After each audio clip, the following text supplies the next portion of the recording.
ಯಾರಾದ್ರೂ ನಿಮ್ಗೆ ಜ್ಞಾನ ಕೊಡ್ತಿದ್ದಾರೆ, ಪ್ರೀತಿ ಕೊಡ್ತಿದ್ದಾರೆ, ಇಲ್ಲ ನಿಮ್ಗೆ ಏನಾದ್ರೂ ಕಲಿಸ್ತಾ ಇದ್ದಾರೆ, ಇಲ್ಲ ಯಾರಾದ್ರೂ ನಿಮ್ಗೆ ಏನಾದ್ರೂ ಕೊಡ್ತಿದ್ದಾರೆ, ಇಲ್ಲ ಕೊಡೋದಕ್ಕೆ ಬಂದಿದ್ದಾರೆ ಅಂದ್ರೆ ಅದನ್ನ ತಗೊಳ್ಳಕ್ಕೆ ನೀವು ಪಾತ್ರೆನ ತಗೊಂಡು ಹೋಗ್ಬೇಕಲ್ವಾ. ನಿಮ್ಮ ಪಾತ್ರೆ ಮೊದ್ಲಿಂದಾನೇ ತುಂಬಾ ಕೊಳೆ ಇತ್ತು ಅಂತಂದ್ರೆ ಅದಕ್ಕೆ ಎಷ್ಟೇ ಪರಿಶುದ್ಧ ಇರೋ ತುಪ್ಪ ಹಾಕಿ ನೀವು ಅದನ್ನ ತಿಂದ್ರೆ ನಿಮ್ಮ ಕಾಯಿಲೆ ವಾಸಿ ಆಗತ್ತೆ, ಬಟ್ ಇಟ್ ಟೇಕ್ಸ್ ಟೈಮ್. ಅದೇ ಫುಲ್ ಕ್ಲೀನ್ ಪಾತ್ರೆನ ತಗೊಂಡು ಹೋಗಿ ಅದೇ ಪರಿಶುದ್ಧ ಇರೋ ತುಪ್ಪನ ತಗೊಂಡು ತಿಂದ್ರೆ ಬೇಗ ವಾಸಿ ಆಗತ್ತೆ ಅಲ್ವಾ. ಮೆಡಿಕಲ್ ವರ್ಡ್ ನಲ್ಲೂ ಅಷ್ಟೇ, ಒಬ್ಬರಿಗೆ ಪ್ಯಾರಾಸಿಟಮಾಲ್ ಕೊಡಿ, 5 ನಿಮಿಷದಲ್ಲಿ ವಾಸಿ ಆಗ್ಬಿಡತ್ತೆ, ಇನ್ನೊಬ್ಬರಿಗೆ 3 ಗಂಟೆ ಆದ್ರೂ ವಾಸಿನೇ ಆಗಿಲ್ಲ, ಅದ್ರ ಪರಿಣಾಮನೇ ಆಗಿಲ್ಲ ಅವ್ರಿಗೆ. ಈ ತರ ನೀವು ಕೇಳಿರ್ತೀರಾ ಅಲ್ವಾ.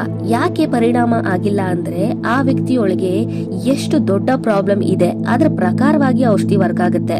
ಸೊ ಅದೇ ರೀತಿ ಹೋ ಓಪೋನೋ ಪ್ರೇಯರ್ ವರ್ಕ್ ಆಗುತ್ತೆ, ನಿಮ್ಮನ್ನ ಹೀಲ್ ಸಹ ಮಾಡುತ್ತೆ.